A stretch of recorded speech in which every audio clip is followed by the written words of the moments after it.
Hello, everybody. Welcome to this week's episode of the Well Anchored Life podcast, where we share the stories of brave guests who have navigated life's toughest storms and learned how to thrive amidst hardship. I'm your host, Belisha Tang. This week, I am thrilled to have on the podcast Opal Kale. Opal is a multidisciplinary movement practitioner with nearly 15 years of training across pole, contortion, hand balancing, and dance-based movement. Passionate about holistic wellness in the performing arts, she approaches mental health through an embodied lens, drawing on spirituality and self-regulation practices that support resilience and steadiness. Opal began training as an adult and has built her practice through curiosity, discipline, and a deep commitment to growth. Her work centers self-trust and the tools that help people stay anchored through life's inevitable seasons of intensity and change. Everybody, please welcome Opal to the podcast. Hi, Opal. It's so good to see Hey, you again. How Belisha. are you? I'm great. It's good to see you again. I love that we're getting to Yes, connect. yes. You were on my previous podcast, Athlete Voices. I was. And that was like, I don't know, over a year ago at least. It's been a while. But I just remember, so that podcast, I was interviewing a lot of movement artists, performing artists, and you're a contortionist, pole dancer. You do a lot of like circus arts stuff. And that's kind of what we talked about a lot on that podcast. So I just remember hmm on that podcast, we were also talking a lot about like spirituality and meditation. And I know you're like into meditation, silent retreats, things like that. And I was like, oh my God, hmm I would love to invite you on this podcast, which is more focused on wellness and holistic health and how you overcome challenges and rise above, amidst life's many storms. Like, how do you stay anchored amidst life's storms? And, since we last spoke, like a lot of things have happened in your life, right? A lot of life updates. So, Yep. yeah. So, before we get into all that, give me a sense of like your background. Where were you born and raised? Things like hmm that. Mhm. Yeah, I can kind of give you the backstory. I was born on the East Coast, in Virginia. Don't have very many memories from being there at all, but spent most of my like formative years in New Jersey in a commuter town, 45 minutes outside of the city, where we have a lot of parents commuting in, suburbs, house in the suburbs, kids running around, sort of thing. Um, Went out west for college at the tender age of 17. Went to Berkeley. You went to Just college was at in, 17? I was 17. Yeah, I was 17. I'm like a little young for my age. I think it I was like a couple weeks see. into college, like I turned 18. But yes, Wow. Okay. 17. Was stoked on that. Loved my 4 years at Berkeley. Spent a couple years like out of Berkeley in San Francisco, and then moved back to New York for a few years where all my friends and family are currently at. Then did another stint in San Francisco, uprooted my life, was out there for a couple years, and now as of April, I'm back. I'm back in New York. Yeah. Amazing. So Wow. I got a little bit of both sides. Of the country feel like it's really shaped who I am Hmm. in many ways. And yeah, I don't quite fit in California. I got a little bit too much of the East in me. And over here, I feel like I have a little bit too much of California baked in me, That's so pun intended. funny. Yeah. But yeah. Yeah, it's really, really, shaped my life, all of these moves and just being bi-coastal for so much of it. Absolutely. It was my dream to live in New York for a long time. Because I'm a Yeah. dancer, I'm a performing artist. New York is the hub for all that performing arts. But I think my main hurdle is, well, the financial stuff, right? It's so hmm expensive. New York and East Coast, or sorry, and California, Bay Area, both like the most expensive places in the world, I feel like. Here, at least, I have my family, so I get to live with them. Anyway, hmm I want to hear like what's your take on the difference between like East Coast, West Coast vibes? You know, that's there's so many things. I definitely feel like there's a pace of life difference. I think that might be a function of maybe like how the city is structured and the industries that like are in both of them. I think like if you just look at tech, for example, which takes over the Bay Area, it's pretty relaxed. I mean, Hmm. Steve Jobs wore black turtleneck to work very famously, right? All the Mm-hmm. time. People don't dress up, you know, it's like very anti Wall Street. Like if somebody showed up to work like at their tech job in a button up shirt and a tie and like slacks, that would be super strange, right? Um, people would be like, "Who's this weirdo? Weird. Why? Who's the tryhard here?" Yeah. It just would be like a weird culture fit, I Mm-hmm. feel. Um, but yeah, I mean, it's New York. Yeah, I'd probably say you got a little bit of everything from fashion, from finance to tech, entertainment, and Mm-hmm. everything in between. It's really like a place when they say it's like the place to, if you can do it here, you can do it anywhere. It's true. I mean, it's a tough place to really rise up from nothing, but there's an opportunity to do whatever you want here for sure. Mm. Whereas I feel like San Francisco, you know, you have tech as like the major, you know, sort of industry there. And when it comes to dance, which is something that I've been thinking of and we were talking about, just like I said, New York is a place where you can make a living as a dancer. Yeah. And yeah, I just don't think San Francisco is quite an entertainment city. So No. there's just, I see dancers here, I see performers and entertainers here, like really doing it full time. Yeah. And, you know, I don't know what they define as success, but like I see the opportunities they're getting, the creative, like, pursuits they're doing, and like just the creative output in general, I think um, there's just a lot more money devoted to it here. People will pay. People have money to pay for shows, right? Look at Broadway, Yeah. as an example, and everything kind of trickles down from there. Whereas like San Francisco, I see a lot of like alt stuff happening there, like a lot of, you know, like all like I think like for example, pole and circus like flourishes in San Francisco. You have Circus Center, which is, I believe, like a nonprofit It's a organization, nonprofit. and Yeah. yeah, gets funding from the city, Yeah. which is amazing. Yeah. I believe this might be a total lie, but I believe the city of San Francisco is renting out that like humongous space, that Circus Center has, which by the way used to be like an old, like high school. I So didn't know it's like that. multi-story. Yeah, it's Wow. like something Polytechnic High School, but they're like renting out that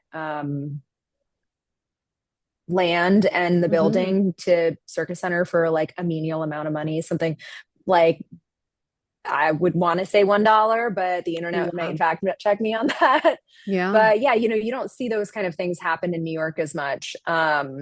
So great place for circus to thrive, but at the same time, like, is there an industry to support full-time artists? Are there like opportunities for dancers full time? That I feel like less so. Yeah, Um, in SF, like I think, yeah, like you yes, mentioned, Circus Center. I used to work there. I didn't know that it used to be a high school. That's insane. yeah, But that and and then acro sports right Acro next to Sports is the one it. right next to it, exactly. Yeah. But yeah, as a dancer, like I was telling you that, like, you know, so many people when I go on dates, you know, I'm like, what do you do for work? Oh, let me guess. Software engineer. And like Yeah. 99% of the time they're like, yeah, you guessed it. And I'm like, "Ugh, Yeah. predictable." But no, and then I tell them, "Oh, I'm a dancer." And then they're like, Hmm. they look at me like I'm from another universe. They're like, "Oh, people actually do that and they can make a living off of it." I mean, like people do that, but yeah, making a living though is hard. You know, that's Yeah. why I have to live with my parents right now. I would not be able to pay Bay Area rent on my current salary. So, Yeah. I mean, I'm actually really curious about that for you because it's something that I've always thought about. yeah. It's something I explored doing full time, like Hmm. in my 20s in New York. Hmm. There was a moment for me to like go into a pre-professional program. Hmm. I felt like I was good enough. I had the passion and energy to do it. But I took a step back and like got some good advice to talk to a bunch of people in the industry. Mm-hmm. Kind of take this like it's very romantic to be like, I want to be like this a full-time dancer, and I want to, there's like the stage and the bright lights, and Yes, like there's all the glamorous. glam. It's Yeah. glamorous to be a Mm-hmm. full-time pole dancer, right? Yeah. And so I talked to a bunch of people who do it full time, and like it just gave me a little bit of a dose of reality. It helped Yes. me understand what I was signing up for. And Yeah. it's really impressive that they do it, but after learning like what it sort of takes, I was able to sort of like be rooted in reality when I was Mm-hmm. Mm-hmm. thinking about that. For example, you're working when other people are off, right? Like if you're going to work and be a full-time dancer, it's either in entertainment, you have gigs at night, or you are teaching classes. And when are people going to be able to have time for that? It's usually like after 9 to 5, Yeah. and sometimes late into the night if you're a performer. So there was aspects around that. I talked to, that there's the reality of getting injured, as an athlete, as a performer, Yeah. and insurance, the realness of that Oh, yeah, for sure. insurance once you cross the 26 or whatever. Mm-hmm. Mm-hmm. Um, yeah, and I just talked to a couple people, and it seemed like they were doing a lot of things to make it happen that were not in alignment with what they wanted to do. Yeah. So, for example, they like are full-time performers, athletes, dancers, but they are also the manager of a studio, because if you're on payroll, or you qualify for insurance, and you Mm-hmm. have a little bit more stability if you get an injury. If you have an injury and you're a full-time dancer, what are you going to do? You can't dance, right? So there's there's a lot of respect I have for it. I think it's just that the reality of it is it's tough. It's It's tough. it's not all um it's Rainbows. not all glitter. Yeah, it's Yeah. not all glam. And I think that was, yeah, I'm very curious to hear about your experience though. Oh, Like yeah. you've been doing this full time, Yeah, I mean, or maybe like part time. Yeah. somewhat full time, like I work at like 8 different places right now, teaching mostly, not so much performing these days, but I mean, I would love to go back to it, but I do find a lot of fulfillment in teaching. I do think it pays better in a more consistent way if you have like weekly classes you do.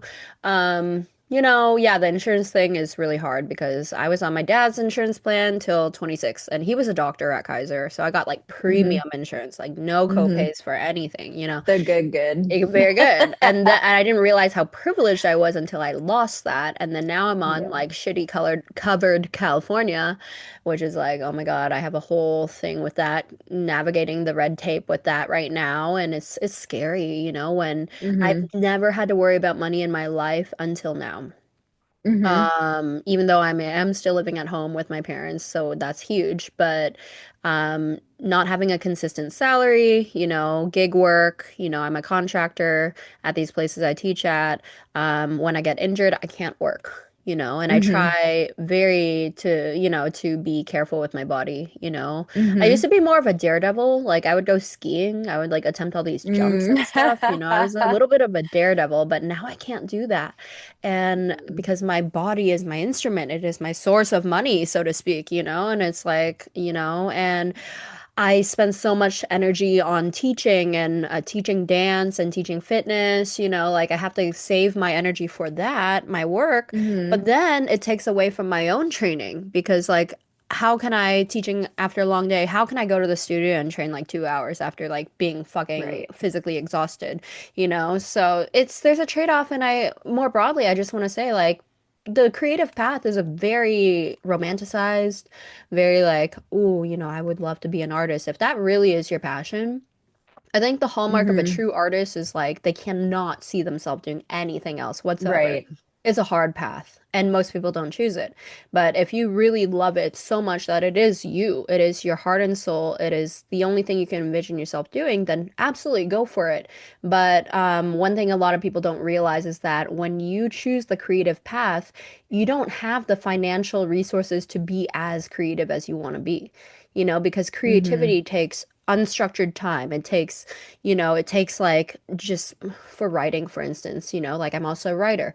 I just Mm-hmm. want like a day where I could just sit down, nothing scheduled in my calendar, just sit down for like 5 hours, just write, write, Mm-hmm. write, follow the flow of my creativity. But when you're hustling, working 60 hours a week teaching, Mm-hmm. how can you be creative? Mm-hmm. So it's a trade-off for sure, and I'm glad we're having this conversation. And thank you for asking because it's something that's been on my mind. And I want to now talk about your decision because you are a very great, accomplished pole dancer, athlete. Oh, Like I thank see you. your videos, you're so talented, and Thank you. now like what do you do for? So now you do work a corporate job, Mm-hmm. right? I do. I mean, corporate is a loose term. I work Hmm. in crypto Hmm. where there is very little structure, but yeah, all in, it is structured. I have a paycheck that I get and I have insurance and some of Hmm. those safety nets, but in a lot of ways is very different from working at like a big tech company. Tomorrow the market bombs and I could be out of a job, you know? Wow. Yeah. It's a very volatile market. Yeah.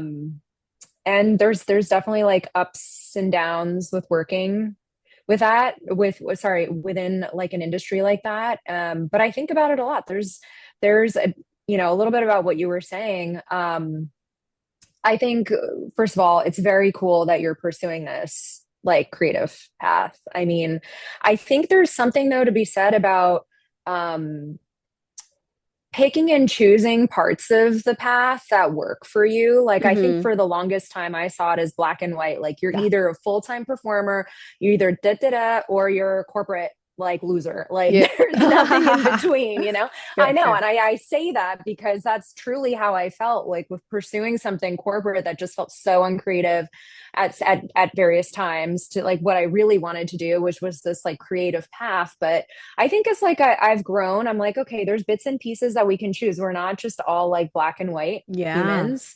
We're multidimensional, and like I can want to pursue a creative path, and like maybe I should take bits and pieces of like what I do like about dance, pole, contortion, circus, and all of that, and like take some of those skills that pull me towards the corporate side as well. Like there's Yeah. something there in the middle for me that is like a mix of all of my ambitions. And Yeah. I really do think that you're right. Like the total creative path, the one of pure creativity is one end, but I think probably more likely something for me is in the middle because I had a Hmm. lot of gripes with teaching too. Yeah, you I were a went down that teacher. path. I was Yeah. teaching in San Francisco. The studio was incredible. Shout out to Verve, Hmm. Verve Yeah. Studios, lovely people. But here's the thing: like, if you're teaching advanced classes, which is by the time I was leaving, I was teaching those. There's only like I would really want to give it 100%. And in order to do that, like I would be building in time prior to me teaching where I would have choreography, I would Yeah. have like an entire like, combo. It's like coming up with that from scratch. That's Yeah. something that I would want to do.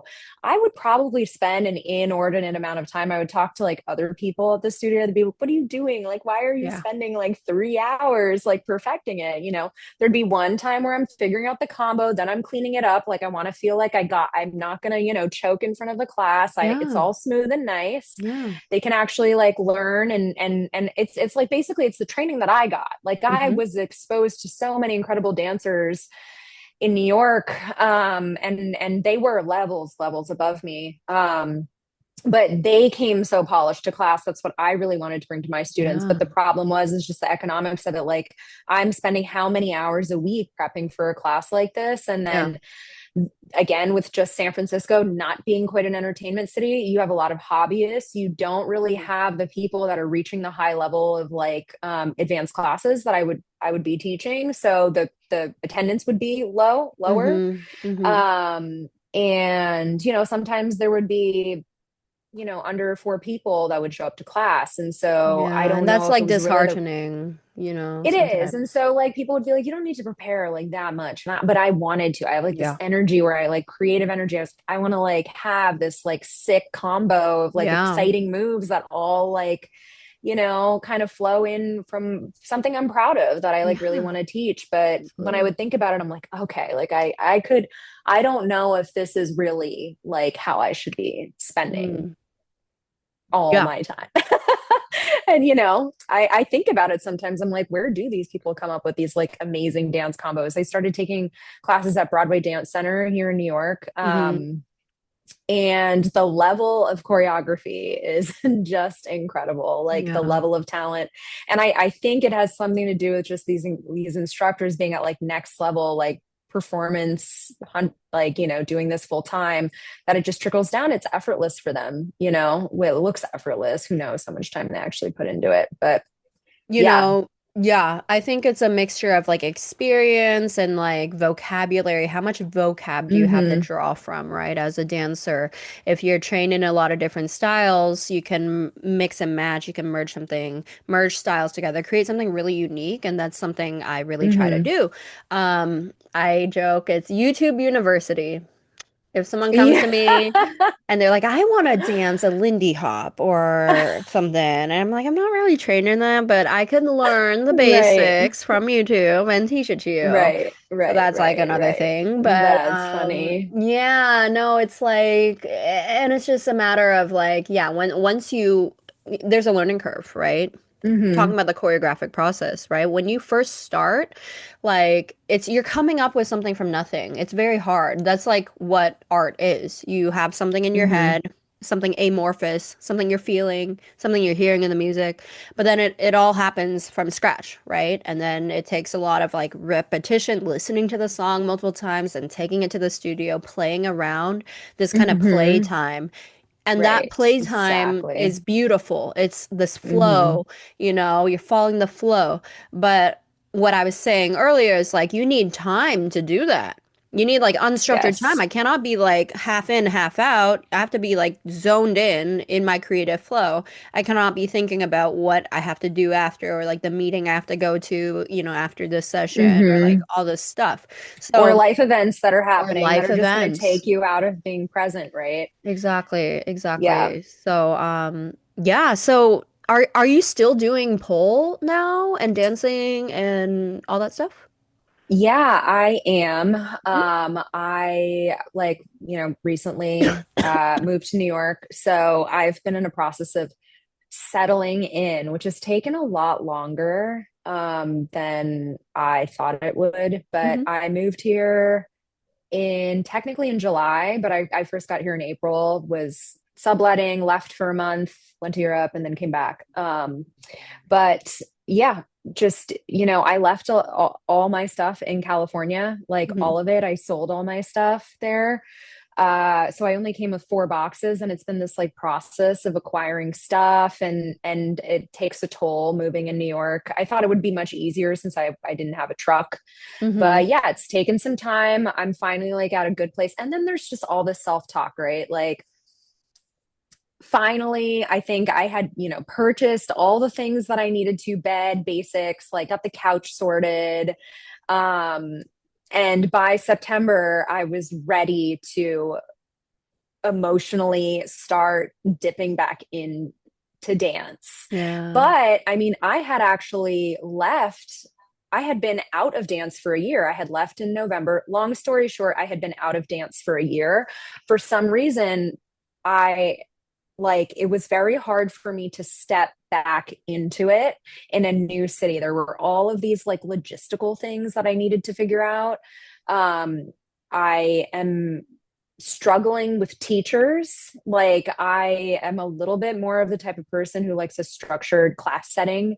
Hmm. Um, it's very interesting. I need a structured class setting to get me to a place where I feel confident enough Hmm. with my skills that I'm back in it and I'm like at my top of my game to then have unstructured time. It's something I've really been thinking about lately. I am at a point in like my dance career, for lack of better word, that I really don't need to be taking classes. I should not be taking classes like at all. Yet like I have enough dance vocabulary that like really it's like a lot of playtime, but I struggle with playtime. I struggle with going into like spaces and just being like, okay, like here, like we're just gonna create something. I used to feel like I had a motivation to be like, okay, I'm gonna do a little combo, film it, and throw it on Instagram or something like Yeah. that. That used to be like the motivating factor for me Yeah. at some point before Instagram started getting so hardcore and Mm-hmm. there was a perfectionist like mentality that came around with posting. It Yeah. wasn't so freely like let me post my unstructured time. Yeah. I wanted something very polished and clean, but yeah, I'm very curious as to like your unstructured time when it comes to this. It's just been this process for me of dipping my feet back. I just started back up with contortion about a month and a Mm. half ago. Mm. We both are students of Surchma. Yeah. It's how I know you, and I am struggling to find a replacement for Surchma. I don't think there will She's ever be great. one. No, There she's next level. there's a one of a kind. She's a one of a kind. Yeah. Oh, she's wow. a Yeah. it's a really hard. I mean, I spent 3 years training with her 6 hours a week, maybe sometimes seven, and having the investment of she's not only like this is something that I'm looking for, but she's not only just like a instructor that has like built-in time. I mean, she is invested in her students. Yeah. It's a kind of something that you see with like little kids when they have coaches. Those people are invested in the growth of the like athletic skills or performance skills of that child. Like it's over years, right? And you don't really have that as an adult. I really feel like there's something lacking there. Absolutely. um and Searchma is one of those people. She comes early, she stays late. She's the one who's like pushing me outside of the doors of like the time that I pay her for. And I don't think that's fair. I think she should be like I want to pay her more. Yeah. But it's really like irreplaceable, like that Yeah. that you know relationship I have with her. And so I'm struggling a little bit in New York trying to figure out. New York's a very commercial place. Speaking of Mm-hmm. differences, New York's a very commercial place. Like nothing is free. Mm-mm. Nobody's going to give you a minute of their time more. Like Yeah. everybody's just trying to get by. So it's hard to really find like that kind of investment from like an adult coach. So I'm Yeah. very much in the middle of a transition trying to figure out where to land my feet between like how much independent work I should be doing on my own versus like getting coaching from people who I have deep connections with and Yeah. trust and admire in the field, whether it be contortion or handstands or whatever. Yeah. So Absolutely. I mean, Surjma is one of a kind, like we said. She is so yeah. emotionally invested in her students, not just the kids, but the adults. She has kind of a niche. Hmm. She trains adult contortionists, which, is pretty remarkable, because a lot of people think Yeah. contortionists, these hella flexible people, the most flexible people in the world, like you gotta foster that Yep. from childhood. And if you start No, in your no, no. 20s, yeah, no, though. She dismantled Yeah. that notion and she has, I see a lot of her adult students doing big things and performing, and she is so bought in to her students, and that is a very hard act to follow. Do you still take online classes with her though? Like she teaches through Zoom? I know she teaches online. I struggle with the online like Mm, format. yeah, yeah, I I get have that. purchased all of the camera equipment and Yeah. the this and the that and like reorged my living room. I mean, I'm in a completely new space now, but I struggled with the online format. I mean, I work remotely Hmm. currently. I'm home all day long. Hmm. I'm in this tiny apartment in New York. Do I really want to spend more time, like two Right. hours, 3 hours in my apartment Makes sense. additionally? Yeah. So I'm looking for something of a little bit like of a different format. But yeah, I mean, it's a really tough act to follow after being a student of hers for so many years. But I think about this just in like general. I'm like, wow, I that is such a valuable like person in my Yeah. life all around. She really Yeah. like was a second mom in San Francisco. But Yeah. how like there that is something that I'm really interested in too, Hmm. doing that for people, finding those people out there. Yeah. I do feel like that's like another aspect of teaching. I mean, you maybe it's different in other parts of, the industry and dance. Like, do you feel that way about the people you teach? Like, what is your Oh experience? yeah, I mean, so I teach dance, but I also teach like yoga, Pilates, strength training, and for each of my clients, I really do care about helping them achieve their goals. Hmm. There's this one new client I got. She wants to be a police officer, and that's her lifelong dream. But she cannot make that mile time. Like that's the Mm. last hurdle. She needs to shave off 9 seconds of her time running. Wow. And she has like a month and a half to do this. And I'm like, I got you. We're gonna Hmm. make that happen because it's so deeply personal, their journey. And I'm honored to be a part of it. And I love motivating people. I love pushing them to their potential, Hmm. and I think that's, because I've had teachers in the past who were like that, such as Surjma. She was like that for me. I want to pay it Hmm. forward and be that teacher for other people as well. Um, Totally. you know. So, but I'm glad to hear that you're exploring your options and you're still tapped into that dance Totally. movement. It's so healing. Let's It talk will be a about that. lifelong thing. Yeah, it will Yeah. be a lifelong thing for me. Yeah. I will never stop, I don't Hmm. think. Yeah. Just truly really love it. Like I have so many things that I want to, I mean, did you used to ice skate? I Do you did have a it for background in ice fun. skating? Yeah, I okay. took like a couple. For me, I'm like such Yeah. a like I want to learn everything, right? Yeah. Like I want to learn figure skating, circus, contortion, dance, all the dance styles in the world. I want to, like I Hmm. just feel like that's how I love moving so much. I cannot be pigeonholed into just one thing. Yes. Um, Figure skating, do you figure skate too? No, I don't. But Okay. I was gonna ask. I have a like an old friend from college. Her name is Michelle Hong, and Oh, she I is a know Bay her. I Area. know her. She's Yeah, I like was gonna say everybody huge. knows her. Coach Michelle Yeah, Coach Hong. Michelle Yes, Hong. she's She's huge. Coach Yeah. Michelle Hong.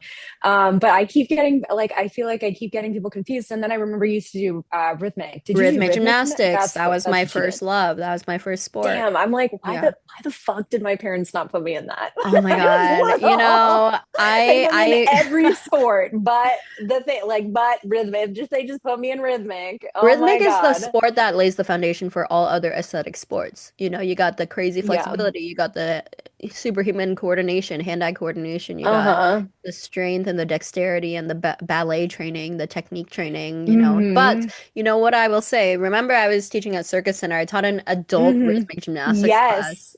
I Yes, wish I you saw had that. taken that. I wish you had taken that because, it was such an honor to be able to teach adults how to do this, like, It was throw on my hoops. list. I might have signed up Did one you sign day, up? and then Oh, okay. I might have signed up because it was like something that I was super interested in, Yeah. but between like I had a feeling it was a conflict with like other things. Yeah. Yeah. It might have been a conflict with Searchman's class, in fact. Oh, So, okay. Okay. Yeah. but yeah, I did see it on there. How was that? It was great. I think like it was remarkable to seeing because I also taught a kids rhythmic gymnastics class there too, and seeing how they learn so differently. Kids are just like, go Mm-hmm. for it. I'm gonna just copy, go for it, and then Mm-hmm. analyze later. Adults are like, no, no, no. Mm-hmm. Like, what do you do? Like, how did you get the hoop right here? Like, what did you do with your hand? Like, can you Right. please explain that first? And they're very like cognitive Totally. first, and then they're like, Yeah. and that's exactly what I think in every kind of Right. whatever you're teaching, it's like adults, they need to understand intellectually and then they'll go for it. But I almost want to Right. challenge that. Be like, no, no, no, just look at me. Okay, try to copy. Be like a kid. Like approach it Mm-hmm. like a kid. Kids, they're not as intellectual or cognitive as we are as adults, but they're sponges. Why? Because they're fearless, they're fearless to try. Mm-hmm. What's the worst that could go wrong? They just copy and try and. Do you think there's like a part of it though? Because I do feel like, right, there's a fear when it comes like there's a big part of rhythmic is, Hmm. not only like skills, right? Like with the ball, with the ribbon, with any of the Hmm. apparatuses, but there's a baseline flexibility Oh yeah. that you need, which the level is like this high. You need Yeah. to be able to, sit on your head and Yeah. do splits, middles, overs, Yeah. Yeah. all of that. But like with children, I actually feel like they're a there's like a reduced Like they're not going to get hurt. No, exactly. That's huge. With Thank you for adults, bringing that up. Absolutely. so is Because that fear really like based in something? I think it Is the is. I think it's question. real. Yeah, I think It it is is real. real. It's It is based very in real. hmm Yeah, because like rhythmic, you have your body elements, you require a lot of flexibility to be able to like catch the ball between your back and your head and your butt, fold in half, catch the ball like that. hmm So I think it's real. I think adults obviously are more injury prone be just because kids are just, we understand the difference, right? I think adults need a more solid technique training, especially if they Yeah. started as adults, and I think that hmm fear is valid, and I think it requires more careful, hmm methodical way of approaching learning, to be safe. Whereas kids, like they're pretty hmm resilient in their bodies. A lot Yeah. of kids are just way more flexible just because of their age and their physiology. When you're 5 years old, you can fold effortlessly in half. Whereas, like, if hmm you're trying to do that when you started in adulthood, it's not as realistic. Not saying it can't be trained, but you have to be careful. Yes, I do think that it's different teaching adults and kids, and both target groups have to be approached differently. Um, but yeah, no, rhythmic, my dream. So I'm actually teaching rhythmic at a high school, end of this month. Yes, Really? for their Very program. And I'm cool. gonna be teaching like teenagers rhythmic. Some Okay. boys in my class too. Some Love boys are it. taking my class. So I'm just like, I think it's such a beautiful Let's sport. go. Yeah, I know, because Yeah. it's an all-girl sport, right? But no, we gotta Yeah, diversity, right? we do. Um, yeah, so okay, we covered so much, and now I want to go back to your journey of moving to New York, this hmm most recent move. Um, you mentioned to me earlier that it was a very sudden move, it was Yes. unexpected. So talk me through that whole journey. Yeah, I very suddenly had a life change in November. Moved pretty quickly. Like my parents currently live in Miami. I spent some time with them. In a way, it was very freeing though. I don't know if San Francisco was ever like the perfect fit for me. Watch, I like move. I like next time we have a we talk to each other. I'm like back in San Francisco. Yeah. Calling back in from San Francisco where I moved back.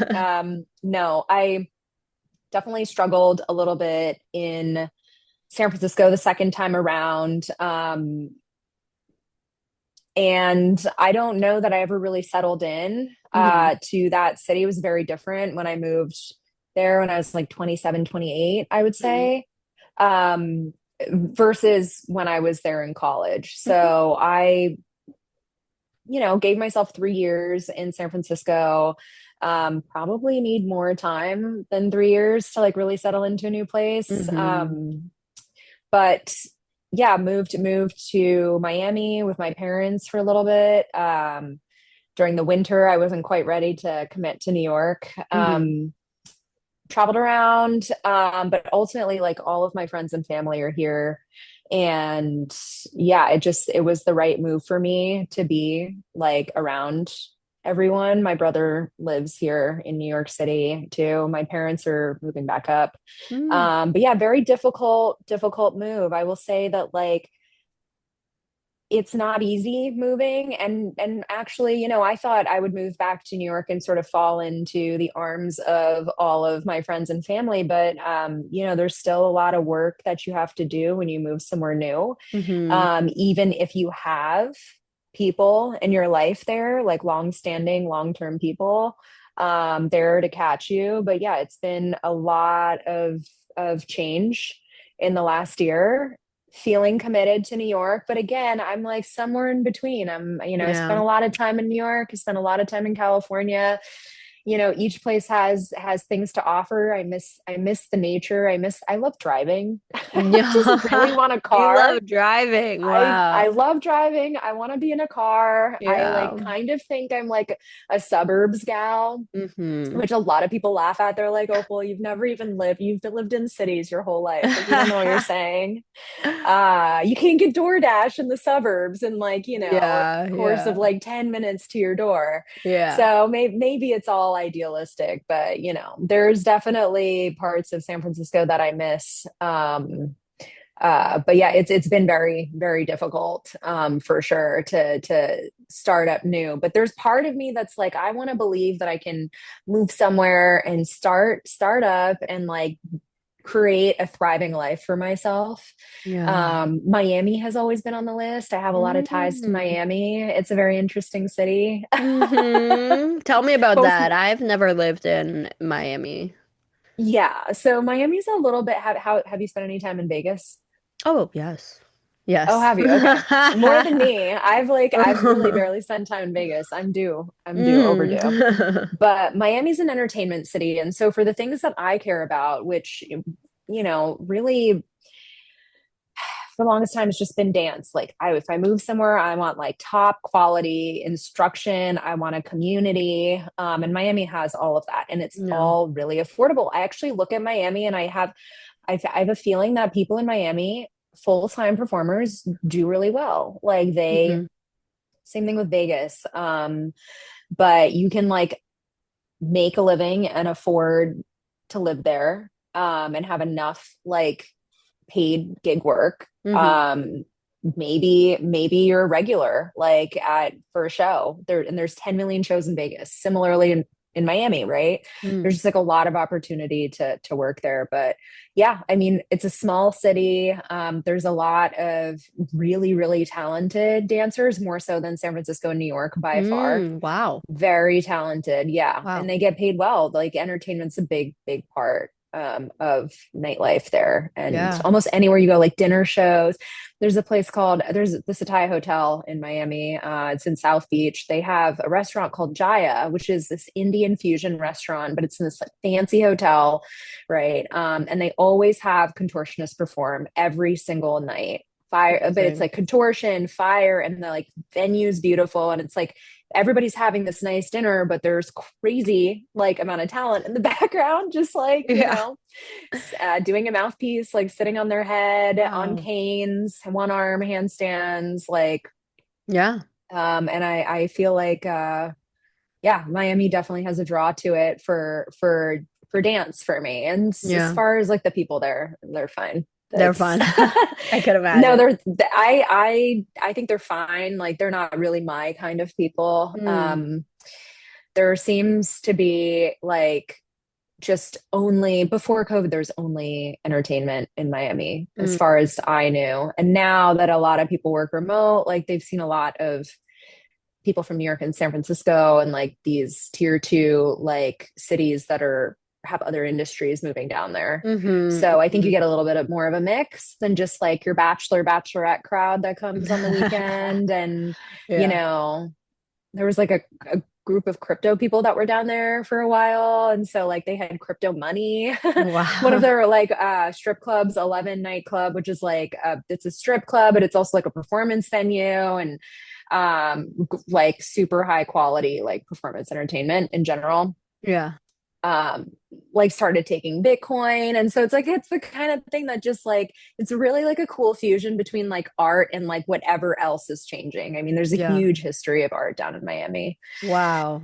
I didn't know Yeah, you anything should about go. Miami. I would love to Yeah, travel there and like see, like gotta live see there it. for a bit Hmm. and, see what it's like. Yeah.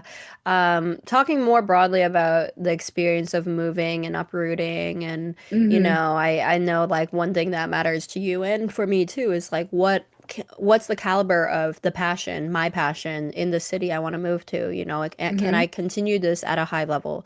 Who are the Hmm. teachers there? What's the talent like, as Hmm. dancers, that's something we consider when we decide to move somewhere, right? It's something Yeah. that, I don't want to move to Kentucky and not have it be able to take dance lessons, and Yes. and that's something about being in the Bay. I feel like I'm a little bit of a big fish in a small pond. You know what I mean? Hmm. Like, it's not that, not saying I'm the best. I'm not the best. Oh my God. I don't even have money to afford dance lessons right now. So of course Hmm. there's still so much I can learn from the teachers here. But if my Hmm. goal is to compete and perform at a high level, I need to go to the places where all these other talented dancers are taken from the best teachers, which for ballroom dancing is 100%. New York. Yeah. So I mean, that's just something on my mind is like, yeah, I think what is your goal, first of all? Do you want to be on big That's a good stages? question. What is Yeah. the goal? The goal's changing. The goal, when I think Hmm. about the future, um, I think about having a family and kids, and Let's talk about that. Yeah. I get really concerned about what is going to happen to dance. It is like a Mm, huge concern for me. I'm like, yes. what am I going to do? Like, Yes. I thought about this a bunch when I was in San Francisco. Like, I love Marin County. Like, I think it's beautiful. I love the space. Again, throw me in the suburbs. Like, seems kind of fun. I Hmm. can come into the city, hang out with my friends. But the idea of crossing the Golden Gate Bridge to come into the city for dance class and dealing with parking and all of that, I was like, no, no, no, no, no. Like, I really try to afford to live right next to where, like, for example, over here in New York, I'm on the west side, right in the middle of three dance studios, four, Mm. like just smack dab in the middle. So I can Wow. walk to all of them. That was really important to Amazing. me Yeah. as somebody with a remote job. I am very blessed and privileged to be able to do that. Hmm. I don't have to focus on going on into work. I'm like, where can I optimize like my Right. housing? So I'm right Right. in between all the things that I want to do. But I don't know how people do it. I think there's something that this is going to be the year where I try to be a little bit less focused on being and learning in person and like taking a little bit more and doing things on my own. I think Hmm. what I mean by that is I just imagine like how tethered I have been to certain teachers, certain coaches throughout my time, and just the fact the loss that I've experienced of not being with them is not only from not having them regularly teaching me in my life, but it is a little bit greater than that. I, for some reason, feel very unstructured without them. Hmm. I know that this is the reality, though. I'm not going to live in New York City for the rest of my life. I know that.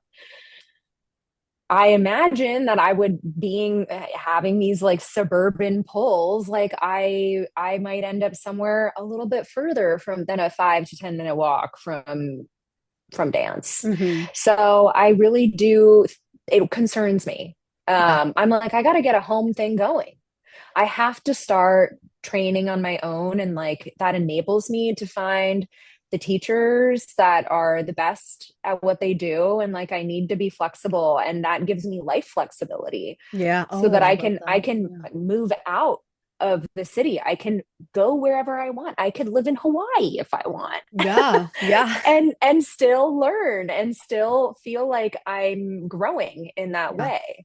But yeah, I mean I struggle with it because I've invested tens of thousands of hours, as No, you yeah. probably have as well. And Hmm. there's Hmm. a lifelong journey with this, and there's definitely a lot of feelings about like, what am I like? I've worked so hard for this, like I don't want to lose it. And whether that be like, my body not working, how I want it to work, being at like the best that I've been. I mean, there's always this pull to like want to be better and better and better. And I Hmm. strive towards that. But at some point, your body's not going to be able to do what it has been doing for all these years. Absolutely. There's a That'll grieving be a hard day process. for That's going to me. be hard for sure. That's going to be a hard day it's already Yeah. kind of starting to happen, to be honest. Mm. Hmm. Especially in contortion. Hmm. I am having to work extra, extra hard with like cross training Hmm. to maintain contortion level like abilities. I mean, Yeah.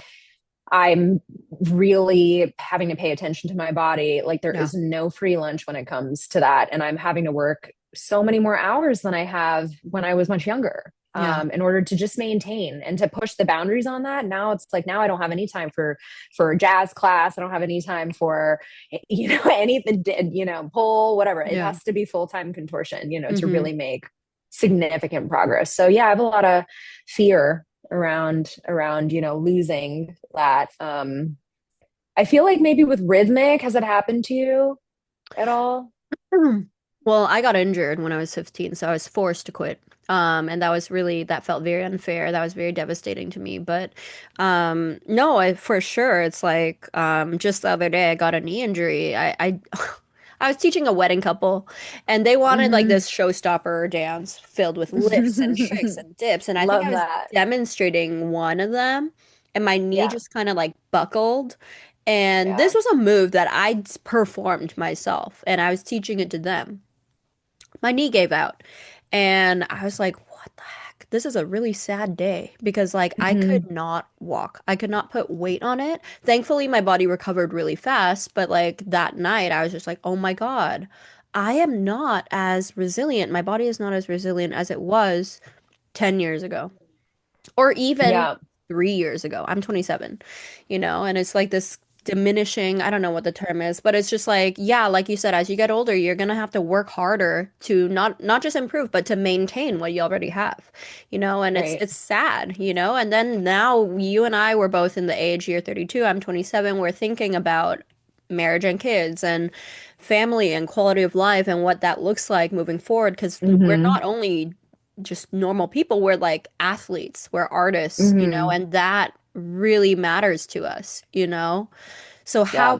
let's talk about that because I'm gonna pick your Yeah. brain too. Let's like spitball some ideas. Like when you want a I mean, family, mhm. how is dance and art and training gonna fit into that? Have you seen in your experience seeing other people, have they been able to juggle that pretty well, or has it been hard? What's your take on that? Yeah. I saw like 5, 6 years ago, like a friend in Miami. She got pregnant, had a kid, and she is just an incredible dancer. Her name is Brittany. She goes by Springtime Pole on Instagram. Just really, really incredible. I think she's around my age, but when I was talking to her about like having kids and continuing and she was full time. I'm pretty sure she was like full time teaching. Wow. She was talking to me about the dedication, man. She has a pole in her apartment. The baby is finally asleep and she gets 15, 20 minutes, 30 minutes, and she gets going, right? Like she is Wow. working out in between. The baby wakes up and it's constant. It's like you no longer get this like huge amount of unstructured time unless Right. you have all of like the grandparents or the nanny or whatever. But for her, as somebody who, is just, I think, like an average person, she's building in that time. She would tell me, she's like, this is so important to me. Like, I will take any moment that my child is sleeping and I'm doing this. And I'm Wow. really a lot of respect for that. I don't think that I will be that dedicated. I don't know if I could either. uh, it's really a lot. I mean, I think my relationship with all of it has changed too, but I really would love to know how people do it. I have seen people get pregnant. This is another thing. Struggle with getting back into contortion. Searchma, for example, was a professional with the Mongolian National Circus and running around and performing all over the world. She retired when she had her first Mm-hmm. child. Mm-hmm. So that makes me really think I don't really have very many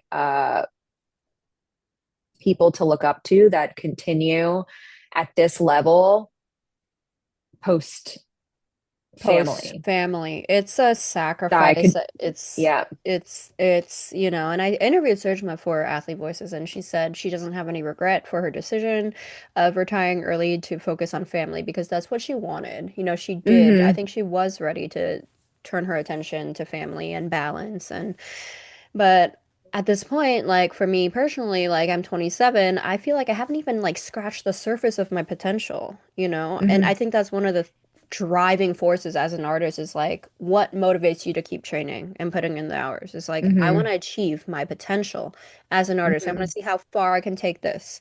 Whether Yep. it's like, you want to perform in front of millions of people or more of an intrinsic goal of I just want to see what I can do, what I'm capable of. Right. And then Right. use my gift because what we have is a gift.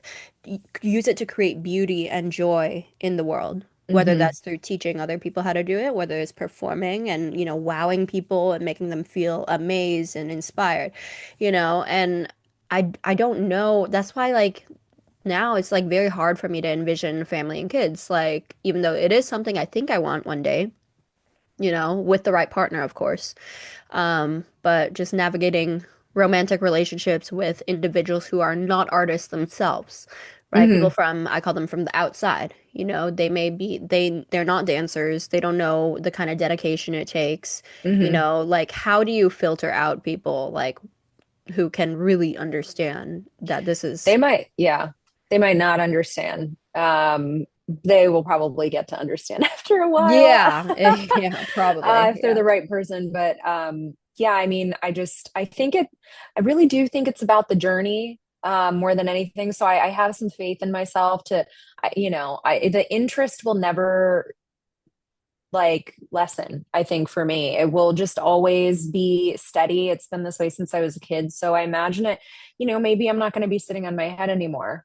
Mhm. Um, or doing handsprings and pull or aiming for a one arm handstand, but like that is part of why like there's a joy of the community aspect, there's a Yeah. joy of friends, there's a joy of doing this. It's like embedding myself and just enjoying the process is part of it. It's a really hard to kind of let go of the potential, the the Yeah. the the end result of being like, well, in 2 years, I hope that my legs are on 4 blocks and I'm on a 4 block oversplit and I want to Mm-hmm. get there. But what's going to happen when, I don't know, life happens? Or number one, I imagine it is like a long standing injury. I don't know if that's the right way to think about it, but like Mm-hmm. ways people have worked around injuries and like have come back from them, like their relationship might be different with dance, might be different Mm-hmm. with movement. But if the interest is there, then it'll just be a whole separate journey. And I Yeah. just try to be like, you know what, we're going to see what happens. We're just gonna see what happens. Yeah. Because you look at people who have gone through this, and I don't think they have regrets. Just like you said with Searchma, like I think she has had her own different relationship develop after she retired. Mm-hmm. And I'd love to sort of see what that is Yeah. for me. And I just want to stay open to that and like a little bit outside of fear of what of losing everything I've like worked hard for. I kind of feel Absolutely. that a little bit with dance right now. I have so many things that I want to learn that I started taking jazz at Mm-hmm. BDC here, Oh, BDC is and great. Love that BDC is studio. great. Yeah. Talent is incredible. I am very humbled in that Mm-hmm. class. Mm-hmm. A lot to learn. I feel like a sponge, and it really reminds me of like the early days with pole. Mm-hmm. I just love it so much, but I Yeah. also love a lot of other things. I know we're both like multi-hyphenate movement artists. We can't just do one thing, and I think that's beautiful. Um, It's yeah, it's really fun, and Super it's fun. exactly the direction that I've wanted to go in. But at the same time, I'm thinking about, oh my God, all this time that I've invested in X, Y, and Z. What's going to happen if I start to up my time in jazz? Yeah. I've seen a couple other people do this, but it's the letting go and the receiving of something new, I think. Yeah. It's So like, yeah, are you more of a generalist or a specialist? How many verticals are you pursuing, right? It's like you exactly. only have so much time and energy to devote. And for me as a dancer, I identify more as a cross train. I have ballroom, that was Yeah. my first dance love. I did ballet for gymnastics, but then Hmm. I started going into social dance scenes, so like salsa, bachata, things like that, and that became my new obsession, and then I started venturing into heels dancing, solo dancing. Yeah. Nice. I And love that too. yeah, and I think like I have this phrase I use when the technician transforms into an artist. So it's like Hmm. technique is like one thing. You need coaches for that. You need to get good training and the proper technique. But then I think the next step after that is once you have enough vocabulary where you can trust your training, you can trust your body, then you can be a real artist, which is creating your own things, you know? Hmm. So, yeah, I mean like when I think about, I want the freedom to be as artistic and creative as I can be, you know? Hmm. And it's hard for me to envision like finding a romantic partner or a life partner who would be okay with me like, oh, I want to like on a whim, not on a whim, but like it's always been my dream to move to Spain for 6 months and live there and learn flamenco dancing. Or I want to go to Argentina and learn from the best and I want to learn Argentine tango. Can I do that? Are you going to be okay? Would you move with me? Like things like that. And I think right now I mean, I just started dating this guy who I really like, but like before that, I think that's another thing I want to talk about is like dating. Like, come on, it's like so hard. And I think it's something a lot of people struggle with in 2026 is dating. And Hmm. especially when you're at the age where you're thinking about kids, you're at the prime of your fertility, and then, but it's like, well, step one is I got to find the right partner. So, Hmm. yeah, what's your take on dating in 2026? Ooh, well, haven't really dated. This is Mm-hmm. like kind of the first time I'm doing the whole New York dating thing. Mm, Um, I have been in relationships. Mostly, I was in a relationship for 5 years, and then different person 2 years. We all met in real life in person, and so I hmm. kind of skipped like some of the advent of dating apps. Right. So yeah, I mean, my take is that at least for New York City, there's I think 8 million people who live here. Mm, Um, I think if you're going to do the app thing, it's a numbers game. And I think if you are really clear on what you want, the faster you say no to the wrong person, the easier it is to say right to like I think like 97% of dates should be bad or a no, right? Like mm, I want to go on a lot and I want to be like, hmm. nope, nope, nope, nope. And so when the Yeah. right person comes along, like it I know very clearly. But yeah, I mean, I feel very positive about it. I definitely struggle within IRL things, being at home all the time, but Hmm. I feel very positive about it here. I think that I have a lot of friends who feel quite negative about it, but Mm, I have fun. I'm extroverted. It's yeah. kind of like something that, I'm bored. Like, I'm, trying Introduces to little figure out my social spice. life. Yeah, Yeah, like just spice like in your it's life. just not that big of a deal. Like throwing Yeah. one, uh a couple times a month and it's really fun for me to get to know people and Yeah. yeah, I just assume that like it's probably like it's just going to be like this fun thing that I'm Hmm. gonna do. It's very easygoing with it, I think. That's so healthy. That's so healthy. Yeah, I I feel like it's a healthy take. I mean, I don't really know how I assume it's the same thing in San Francisco. I just think both places, I mean, maybe it's a little bit different in South Bay, but Hmm. both places are like a great place to meet like smart, intelligent, like Yeah. ambitious people who are like the best at what they do, if Yeah. that's something that you're looking for. You get a lot of different people, and there's a lot of single people like in these major cities, so I think Hmm. you're set up for success, like at I least that's what I mean, think. I mean, in theory, in yes. theory, right, it's very optimistic, Yeah, no, but I like your optimism. I've struggled a lot with dating and I'm just like, wait, there's more men than women in San Francisco. Why is this so hard for yes. me, you know? And Hmm.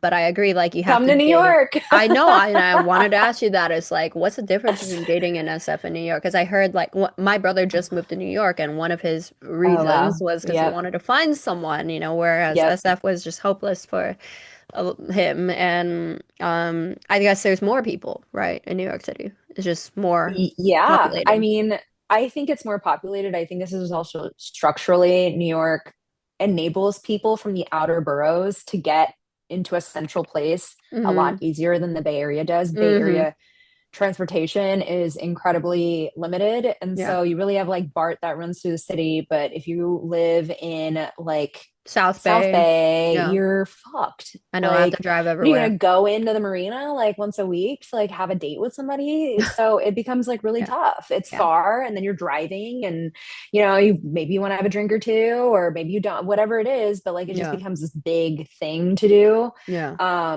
New York and like New York is just a generally like a better connected city. So if Yeah. you live in the Bronx, like you can get to, you know, South Manhattan pretty quickly. Like, Yeah. you live in Hoboken and New Jersey, you can get to Brooklyn if you want. It's all really affordable, and it just allows for like interconnection of people Yeah. pretty well. So you're able to get people from all these different boroughs, I guess. Yeah. Just meet people in general from all different places in all different socioeconomic brackets. I feel like New Just and York is more diverse, right?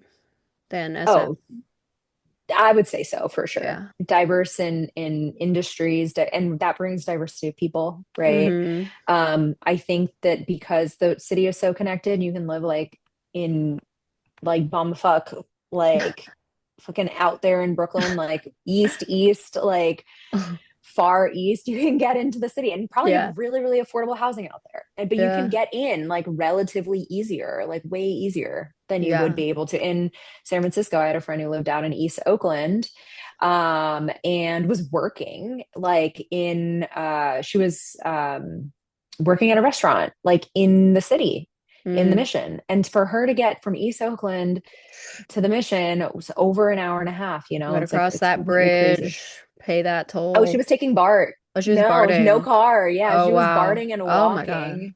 Oh God. Yeah, so each way, I mean, it's just and yeah, I mean that was where she could afford to live, and she was working in the city, and she was spending 3 hours commuting every day. That would not be the case in New York. Mm-mm. Yeah. Like you can live further out, you can find somewhat affordable housing. That's definitely a debated topic, but like you can find places, Yeah. in my experience, much easier than you can find an affordable, like local housing spot in the city and get around and do all of that, Exactly. make it Yeah. work. Yeah. And that enables lots of people to do lots of different things, right? Yeah. Diversity in industry work, dating, you can meet all kinds of people. And it just, yeah. So Sounds like my kind of city.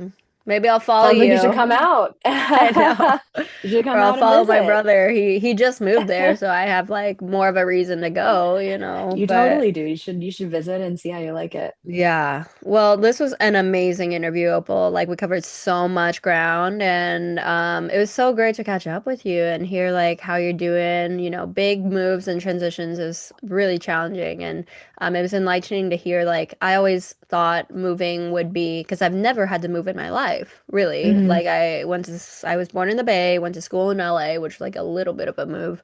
Moved back after college. I've been in California my whole life. And I always had Hmm. this dream, you know, when I wanted to go to New York, I was like, oh, it's gonna be easy. Okay, let me Google. I'm gonna look up a place. Okay, I'm gonna see what are the local gyms around there where I could teach. Okay, I'm gonna like plan it all out and it's gonna be perfect. I'm gonna get a job there. I'm gonna, you know, it's like all in my head, right? You have this perfect plan. Hmm. But then like I realize now that the reality is so different, you know, like integrating yourself into a new community takes time. You know, and you have to find your That it tribe. You does. have to, a lot of trial and error. You know, it can Hmm. be scary. And I just want to applaud you for doing that, you know? Oh, thanks so much, Felicia. I Yeah. appreciate that. Yeah, it's a silent journey. Yeah. And I appreciate you taking time to like talk to me about it. It's been a very like I don't want to say lonely journey, but an Mm. independent journey. And it's been Yeah. really fun to talk about it, because I've done it a lot. I've done it, I moved out to California for school, and then I moved back to New York for my mid 20s, and then I moved back out there again. And it's been and it's been different every time. Yeah. And it doesn't get any easier, to be completely honest. Mm. It's not like it becomes easy. by any means, but you do sort of understand what you're signing up for a little more. Now I know I'm like, oh, this is like, okay, well, if I like, moved to San Francisco last time and I had less of a home base there, and now I have more of a home base here, and it took me a little bit about around 3 years. This will take me like a year and a half too. You can kind of do Yeah. the math and figure out some of those things Yeah. a little bit, and that makes it a little easier to digest because you know what you're signing up for. Yeah. But yeah, it's been a very independent journey, and I appreciate you talking to me about it and asking so many questions, and just yeah, chatting with me in general, catching up. Absolutely. I think your story is going to help a lot of people going through similar things, you know? Yeah, I hope so. I really do. So, yeah. All right, Opal, I'll talk to you later. Thank you. All Okay. All right. right. Bye. Bye. As we wrap up today's journey, a massive thank you for spending this time with us on the Well Anchored Life. If you enjoyed this episode, please take a moment to rate, comment, and subscribe wherever you get your podcasts. It really helps other people find the show. We have new episodes dropping every Tuesday, so follow us on Instagram to stay up to date with new episodes and behind the scenes content. We appreciate you being here. Talk to you guys next week.